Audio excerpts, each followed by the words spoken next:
So, like the rest of the world, I went to go see Across the Spiderverse. There are going to be spoilers.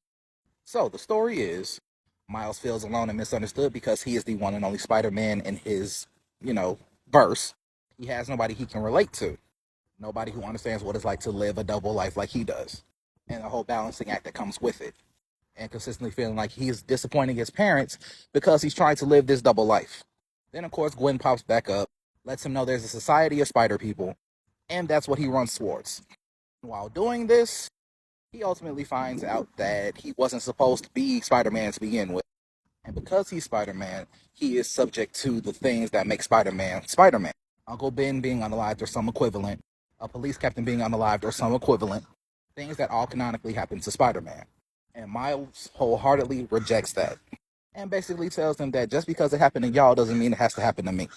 Which now makes him the enemy of all of the Spider people.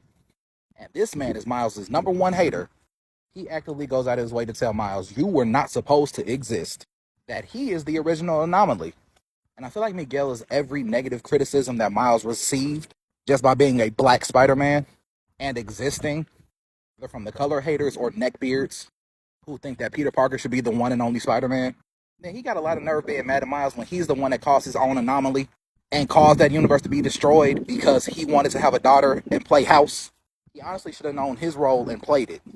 Now, while I was watching this, I was kind of wishy-washy on her because she knows that Miles is technically a problem, but she doesn't tell him he's a problem. And then as part of the chase to capture him, he's wholeheartedly willing to let Miles' dad get unalive just because that's what it means to be Spider-Man. And she didn't tell him any of this at all.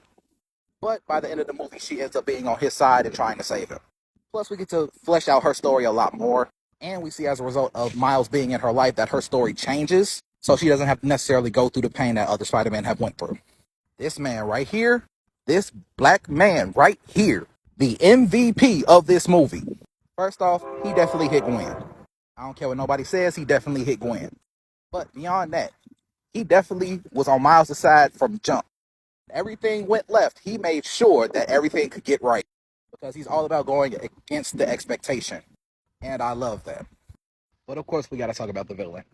I was not expecting the Spot to be this amazing.